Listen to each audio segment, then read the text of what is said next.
Hello everyone, स्वागत है आप सभी का यशराज एजुकेशन इंस्टीट्यूट में। तो आज की इस वीडियो के माध्यम से सबसे पहले हमारा क्लास 12th में जो पहला चैप्टर है वो है that is reproduction in organism. तो इस चैप्टर को हम स्टेप बाय स्टेप इसे हम फॉलो करेंगे और चलिए देखते हैं इस डेमो क्लास में।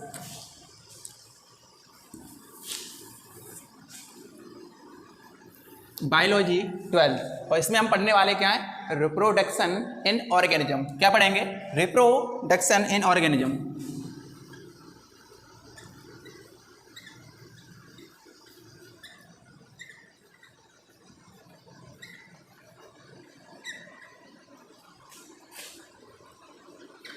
रिप्रोडक्शन इन ऑर्गेनिज्म को हम हिंदी में प्रजनन या जनन कहते हैं। क्या कहते हैं?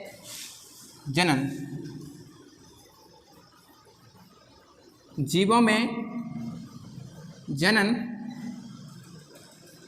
या प्रजनन, क्या बोलेंगे? प्रजनन।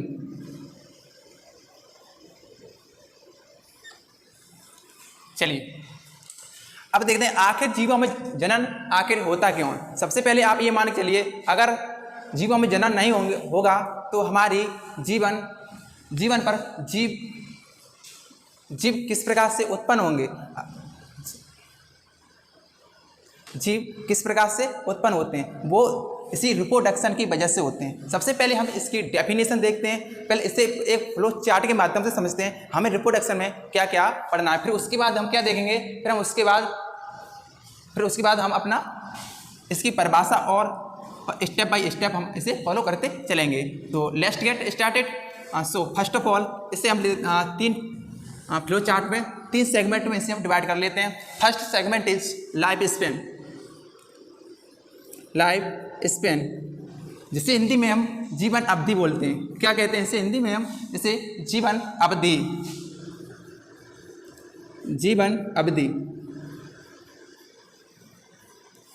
एंड सेकंड इज क्या है? Sexual reproduction.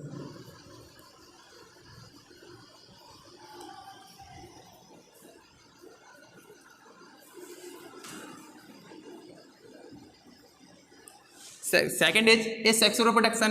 Third is sexual reproduction.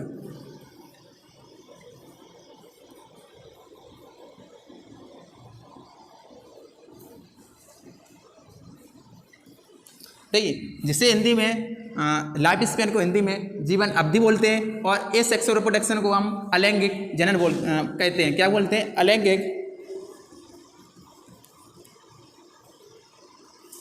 अलैंगिक जनन। एंड फाइनल इज लैंगिक जनन।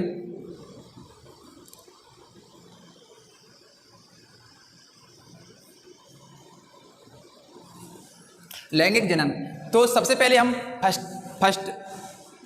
फर्स्ट पार्ट को हम देखते हैं, क्या? जीवन अवधि। और इसकी हम डेफिनेशन हिंदी और इंग्लिश में हम देखेंगे। सबसे पहले हम दिखाते हैं, क्योंकि हमारा पैटर्न यूपी बोर्ड का और जितने बोर्ड हैं उनका हमारा पैटर्न एक एनसीईआरटी पैटर्न है, तो हम इसकी डेफिनेशन एनसीईआरटी पैटर्न से उठाएंगे और इंग्लिश और हिंदी में दोनों वर्जन में हम आपको बताएंगे, जिससे इंग्लिश वाले बच्चे परेशान ना हो और हिंदी वाले भी बच्चों को भी दिक्कत ना हो। जिससे आप अगर हिंदी से बिलोंग करते हैं तो आप इंग्लिश की तरफ मूव हो, और जो बच्चे इंग्लिश में हैं तो उनके लिए तो इंग्लिश के लिए बेस्ट ऑप्शन है ये।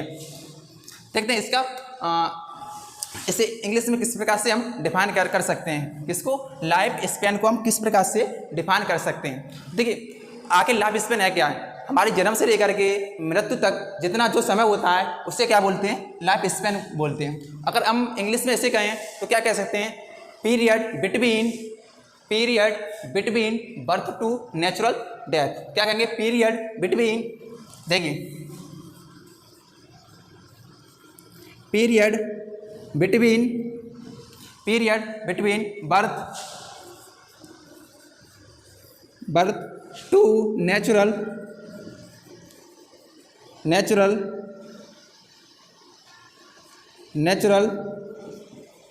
डेथ को हम क्या बोलते हैं? लाइफ स्पेन कहते हैं। क्या बोलते हैं?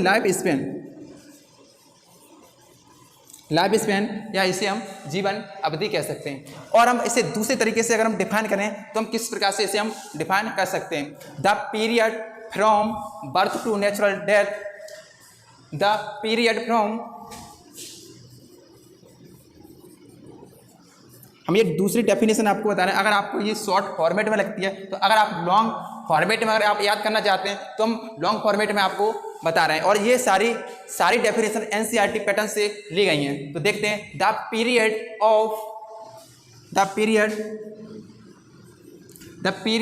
क्या कहेंगे, period from birth to, from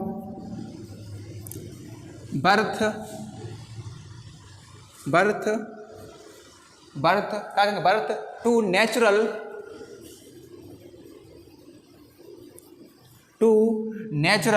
the period from birth to natural death,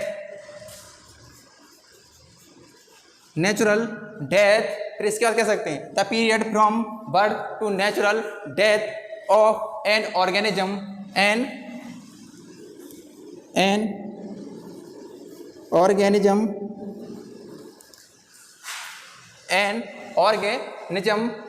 represented its self lifespan, represented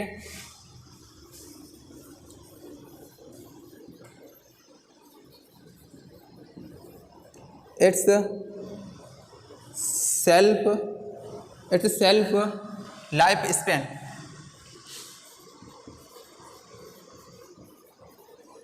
I hope am I clear? Repeat it again. Look at the board. The period from birth to natural death यानी प्राकृतिक मृत्यु इन organism में, और जो क्या करता है वो रिप्रेजेंट करता है उसके लाइफ स्पैन को हिंदी में हम जीवन अवधि कहते हैं। क्या बोलते हैं? जीवन अवधि कहते हैं। और अब की हम लाइफ स्पैन हम देखें अपनी भाषा में से देखें। मान लीजिए ये आपकी डेट ऑफ बर्थ से लेकर के डेट ऑफ डेथ तक के बीच का जो समय होता है that is called life span. मैं आपसे उम्मीद करूंगा कि यहाँ तक क्लियर पॉइंट हो चुका होगा और सारे पॉइंट क्लियर हो चुके होंगे, क्योंकि जो हमारे जन्म से लेकर के मृत्यु तक के बीच का जो समय होता है उसे हम लाइफ स्पैन या जीवन अवधि या जीवन काल उसे हम कहते हैं। क्या कहते हैं? जीवन काल या जीवन अवधि कहते हैं। अब देखते हैं डिफरेंट एनिमल्स में जीवन अवधि अलग अलग होती है। उन अवधि को हम एनसीईआरटी के पैटर्न के अनुसार हम आपको एक डेटा प्रोवाइड करा रहे हैं, और इस डेटा को आपको यहाँ से 1 से 2 क्वेश्चन आपके एमसीक्यू में आना तय है, तो इसीलिए आपको इस डेटा को मिस ना करना है। चलिए, हाँ, इसमें आपको जीवन अवधि की एक परिभाषा हिंदी में और दे दें। एक परिभाषा आप हिंदी में और लिख लें, क्योंकि इंग्लिश में हमने दोनों डेफिनेशन दे दी। या तो आप ये वाली डेफिनेशन नोट डाउन कर सकते हैं, या आप ये लॉन्ग फॉर्मेट में आप याद कर सकते हैं। अगर आपको जोन से अच्छी लगे वो कर सकते हैं। अगर आप चाहते हैं हिंदी में, तो हम हिंदी में भी हम आपको बता देते हैं। किसी जीव के, हिंदी में लिखिए,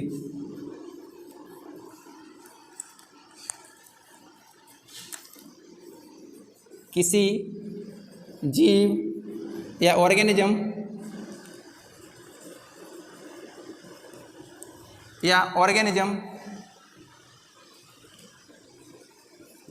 किसी जीव या ऑर्गेनिज्म के नेचुरल किसी जीव के जन्म से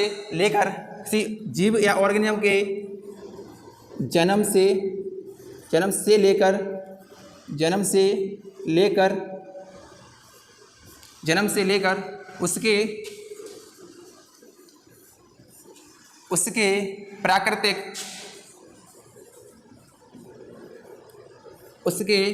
प्राकृतिक मृत्यु तक के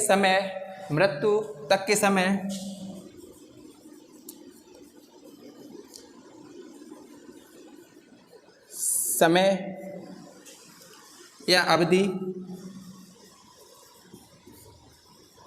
अवधि को क्या बोलते हैं? जीवन अवधि कहते हैं। क्या बोलते हैं? लाइफ स्पैन कहते हैं। Am I clear this point? मैं आपसे उम्मीद करूंगा आपको हिंदी और इंग्लिश में दोनों वर्जन में हमने डेफिनेशन प्रोवाइड करा दी है। अब इतना हम मिटा देते हैं।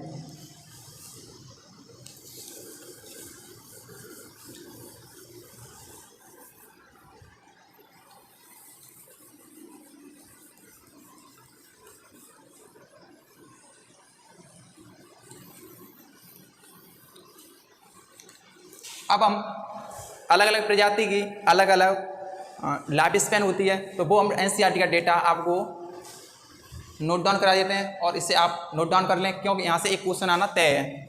एमसीक्यू में आपसे एक क्वेश्चन पूछा जाएगा, तो इसलिए आप यहाँ से एक क्वेश्चन जरूर इस डेटा को जरूर याद करें। सबसे पहले हम लेते हैं एलिफेंट यानी हाथी को। हाथी का लाइफ स्पैन कितनी होती है? एलिफेंट की लाइफ स्पैन हम देखें या जीवन अवधि देखें तो इसकी कितनी होती है? तो इसकी जो लाइफ स्पैन होती है 60 से 90 ईयर। कितनी होती है? 60 से 90 साल हाथी की जीवन अवधि होती है। अब देखते हैं दूसरी स्पीशीज को लेते हैं। तो दूसरी स्पीशीज है हमारे एनसीईआरटी में, वो है रोज। क्या है? रोज, ROSE, रोज बोला। इसकी जीवन अवधि कितनी होती है? तो इसकी जीवन अवधि इसकी लगभग 5 से 7 वर्ष। कितनी होती है? इसकी 5 से 7 ईयर तक इसकी जीवन अवधि होती है। नंबर 3, रोज की कितनी है? 5 से 7 साल है। अब देखते हैं हम डॉग की। किसकी देखते हैं हम? डॉग की देखेंगे। डॉग की कितनी होती है? डॉग की 20 से 30 वर्ष होती है। कितनी होती है? इसकी लाइफ स्पैन 20 से 30 वर्ष तक की इसकी लाइफ स्पैन होती है। अब देखते हैं हम हॉर्स। किसकी देखते हैं? हॉर्स की।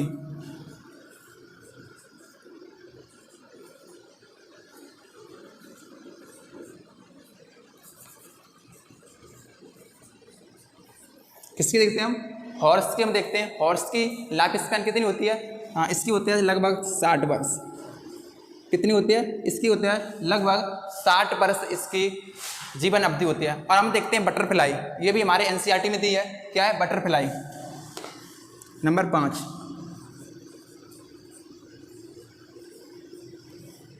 बटरफ्लाई की लाइफ स्पैन हम देखें तो इसकी लाइफ स्पैन कितनी होती है? लगभग 1 से 2 वीक कह सकते हैं। इसकी 10 से 12 दिन या 10 से 12 डे। कितनी होती है इसकी? 10 से 12 दिन, या आप लिख सकते हैं 1 वीक से लेकर के 2 वीक तक इसकी लाइफ स्पैन होती है। अब देखते हैं हम गाय की। किसकी देखते हैं? गाय। हम किसकी देखते हैं? गाय की देखते हैं। गाय की भी लगभग 20 से 30 वर्ष होती है। कितनी होती है? 20 से 30 वर्ष किसकी होते हैं? गाय की। और हम देखते हैं कौवा की। कौवा कितनी होती है? कौवा कितनी होती है? कौवा की लगभग 15 वर्ष। कितनी होती है? 15 वर्ष इसकी लाइफ स्पैन होती है। कितनी होती है? 15 वर्ष। अब हम देखते हैं पैरट की। किसकी देखते हैं? पैरट की कितनी होती है? पैरट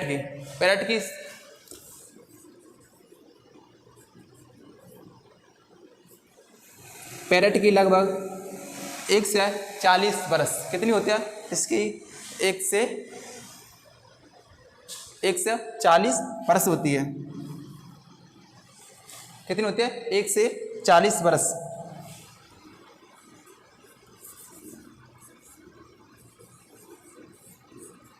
एक से 40 वर्ष होती है। कितनी? तोता की कितनी होती है? 1 से 40 वर्ष होती है। अब हम देखते हैं बनाना ट्री। बनाना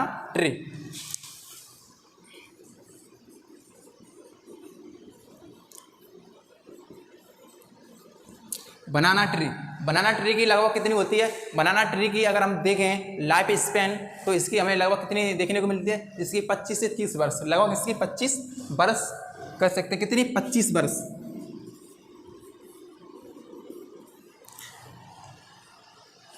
एलिफेंट की 60 से 90 ईयर, और रोज की गुलाब की 5 से 7 वर्ष, और कुत्ते की 20 से 30 वर्ष, घोड़े की 60 वर्ष, बटरफ्लाई की 10 से 12 दिन, या इसे आप लिख सकते हो 1 से 2 वीक। क्रो 20 से 30 वर्ष, और कौ की 15 वर्ष, और तोता की 1 से 40 वर्ष, और बनाना ट्री की 25 वर्ष। और एनसीईआरटी में और कौन सा बच्चा है? एनसीईआरटी में डेटा लगभग सभी जितना डेटा है मैंने एनसीईआरटी का डेटा मैंने नोट करा दिया। अगर और कुछ भी रह गया तो आप अपने हिसाब से कमेंट करके बता सकते हैं। जितने मुझे याद थे वो मैंने सारे नोट डाउन करा दिए हैं। चलते हैं आगे, अब देखते हैं रिप्रोडक्शन। जहाँ तक कि आपकी लाइफ स्पैन के बारे में कंप्लीट आपका डेटा हो गया, और इसके बाद हम चलते हैं रिप्रोडक्शन। आखिर रिप्रोडक्शन है क्या? रिप्रोडक्शन ऐसे समझे, रिप्रोडक्शन हमारे अस्तित्व को या हमारी वंशागति को बनाए रखने के लिए एसेंशियल है। क्या है? एसेंशियल है। अगर मान ली रिप्रोडक्शन अगर नहीं होगा तो सारे जीव कैसे हो जाएंगे? ओल्ड हो जाएंगे, और नई प्रजाति क्या नहीं करेगी? जन्म नहीं ले पाएगी। तो चलिए रिप्रोडक्शन देखते हैं। रिप्रोडक्शन इसे खंड टू वे में इसे डिवाइडेड करते हैं। पहले से जान लीजिए, हिंदी में इसे जनन या इसे क्या कहते हैं? इसे प्रजनन कहते हैं। तो देखिए री का मतलब क्या होता है? यहाँ पर री का मतलब देखिए, री का मतलब क्या है? री का मतलब होता है पुनः। क्या यहाँ पर? पुनः, और पुनः या इसे कह सकते हैं फिर से। क्या कह सकते हैं? फिर से। समझने के लिए हमने यहाँ पर लगा दिया फिर से, यानी और अपनी भाषा में और इसे कहें तो यहाँ कह सकते हैं दोबारा। क्या कह सकते हैं? दोबारा। अब यहाँ पर जो प्रोडक्शन का मतलब है, प्रोडक्शन का मतलब क्या होता है? उत्पन्न करना। क्या? उत्पन्न करना। Am I clear this point? तो देखिए रिप्रोडक्शन का मतलब है अपने जैसी जाति को पुनः जन्म देना ही रिप्रोडक्शन कहलाता है। तो इसकी डेफिनेशन देखें, आखिर इसकी डेफिनेशन क्या है? किसकी? रिप्रोडक्शन की। तो reproduction is biological process to produce progeny to its self. देखिए डेफिनेशन देखिए इंग्लिश में,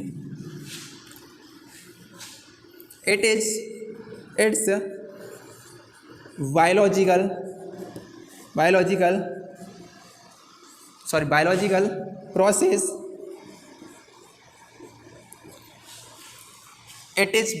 process. It is biological process to produce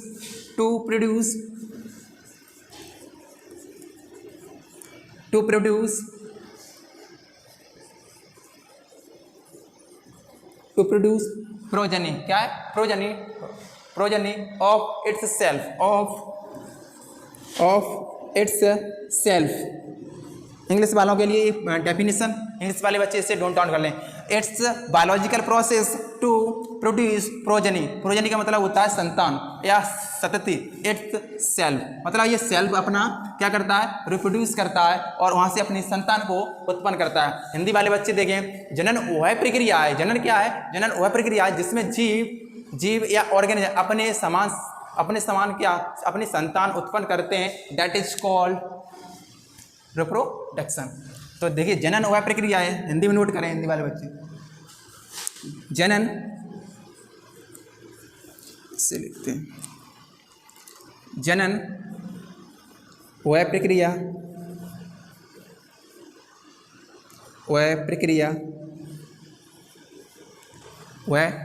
है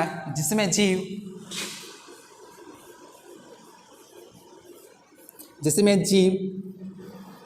जीव यानी ऑर्गेनिज्म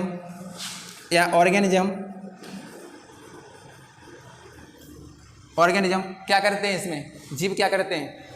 अपने समान जैसे अपने उसी के समान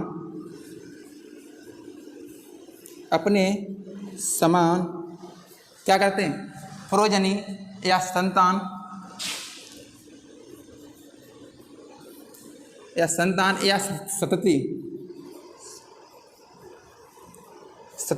क्या करते हैं? उत्पन्न करते हैं। क्या करते हैं? उत्पन्न करते हैं। Very easy way. देखिए जनन में है क्या है? जो भी जीव है वो अपने जैसी संतान उत्पन्न करता है, उसे जनन कहते हैं, या उसे रिप्रोडक्शन कहते हैं। इंग्लिश में उसे रिप्रोडक्शन कहते हैं। अब देखते हैं जो रिप्रोडक्शन कितने प्रकार का होता है। रिप्रोडक्शन कितने प्रकार का होता है? तो reproduction there are two types. First is one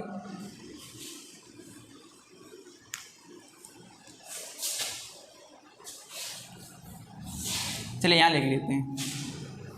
reproduction there are two types. First of all asexual reproduction, asexual reproduction and final will be sexual reproduction.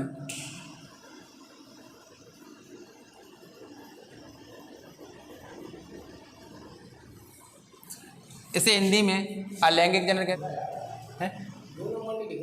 दिख नहीं रहा ये इधर, चलिए इधर लिख लेते हैं।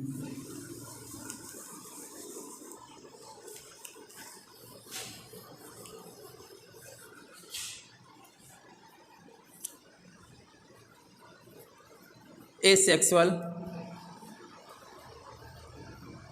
reproduction, second is sexual reproduction,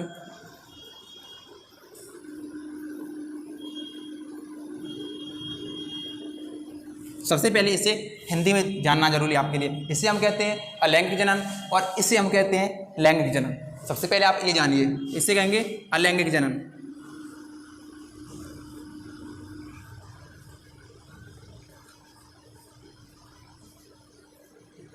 और इसे क्या कहेंगे हम, इसे कहेंगे लैंगिक जनन।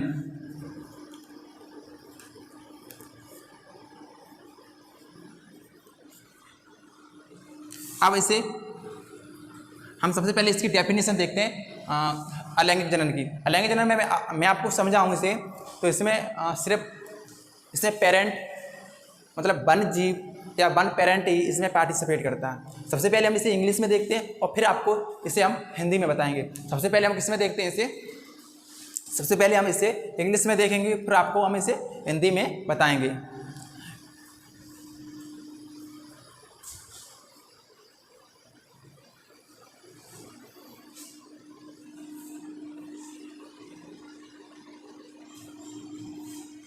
चलिए,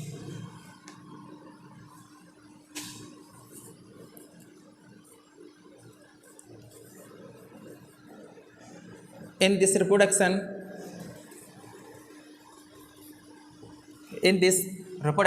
मतलब इस रिप्रोडक्शन में क्या होता है, in this reproduction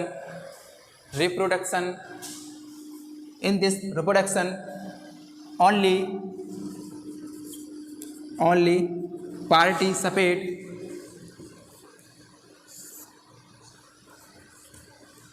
in this reproduction only participate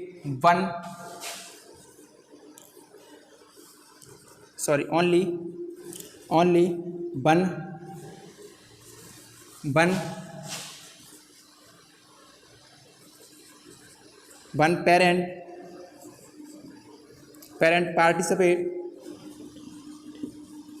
participates in this reproduction only one parent क्या करते हैं इसमें, मतलब इसमें एक पेरेंट इसमें पार्टिसिपेट करते हैं इस सेक्सुअल रिप्रोडक्शन में। इसे हिंदी का मतलब इसमें ये है, पार्टिसिपेट करते हैं और क्या करते हैं, in produce in the offspring, in producing इन एक मिनट दोबारा से रहेगा, in this reproduction only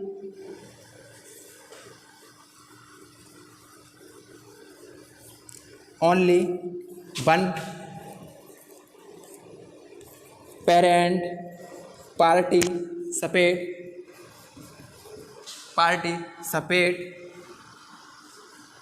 produce offspring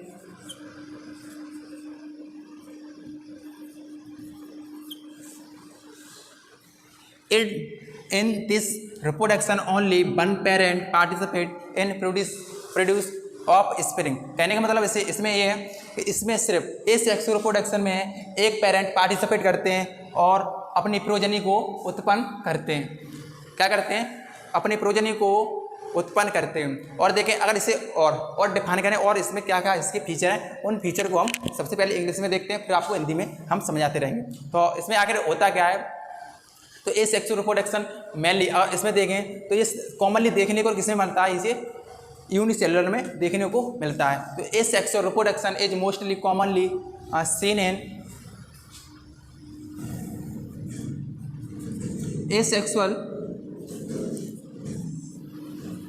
asexual reproduction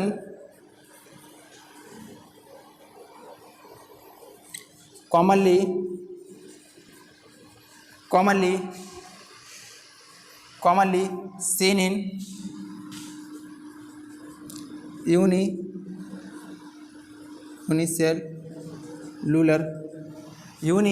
unicellular organism. जो ए सेक्सुअल रिप्रोडक्शन सबसे ज़्यादा देखने को मिलता है वो किसमें मिलता है, तो एक कोष की जीव होते हैं उनमें ये देखने को मिलता है। And organism as well as plant and animal cells में भी देखने को मिलता है। देखिए as well as also seen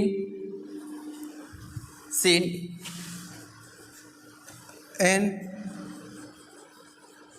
plant and animal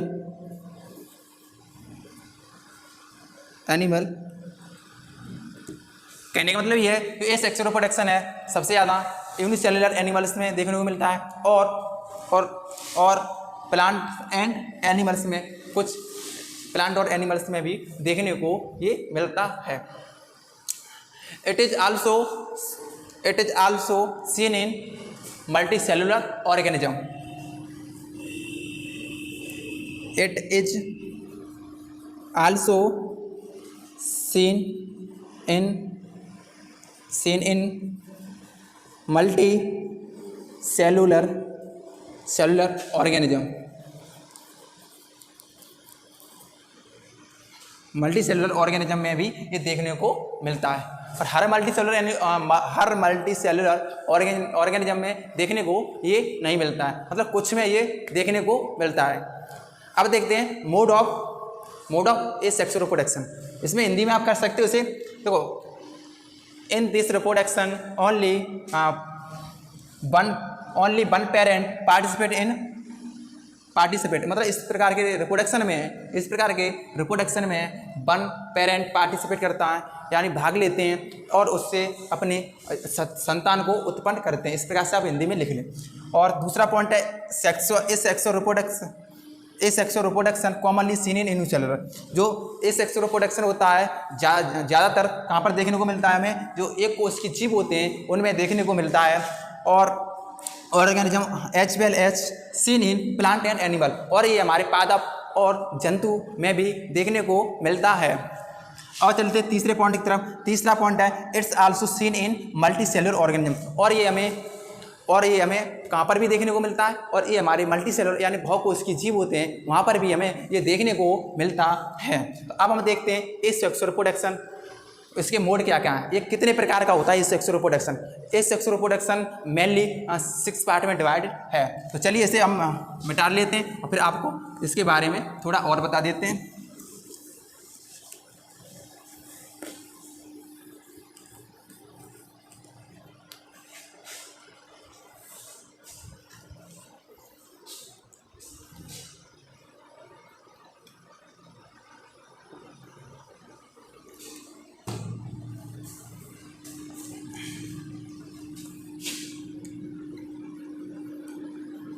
Mode of asexual reproduction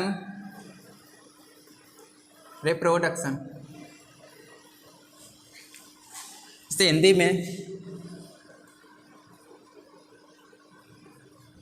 अलैंगिक जनन के प्रकार।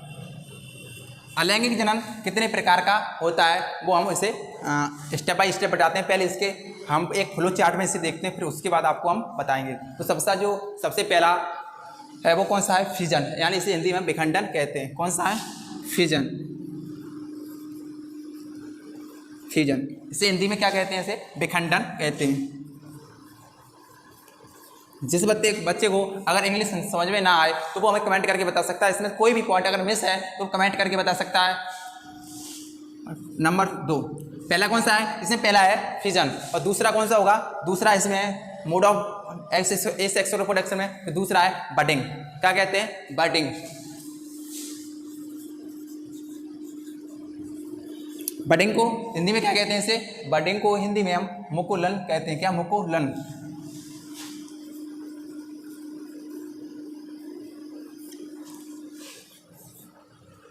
तीसरा कौन सा था? तीसरा आता है रीजनरेशन। रीजनरेशन को हिंदी में क्या कहते हैं? पुनरुद्भवन। क्या कहते हैं इसे? पुनरुद्भवन, रीजनरेशन।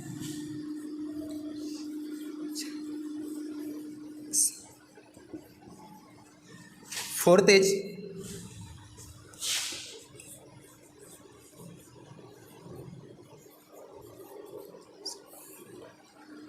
पुनरुद्भवन।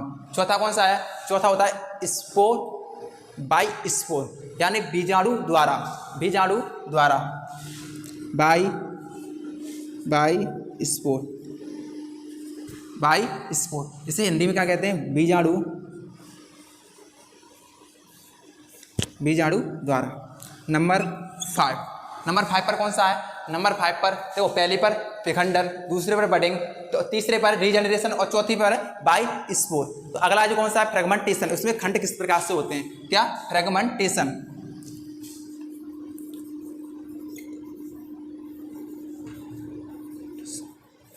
फ्रेगमेंटेशन को हिंदी में क्या बोलते हैं? इसे खंडन। क्या बोलते हैं? खंडन। ठीक। और नंबर 6 यार फाइनल में कौन सा है? वेजिटेटिव। वेजिटेटिव माने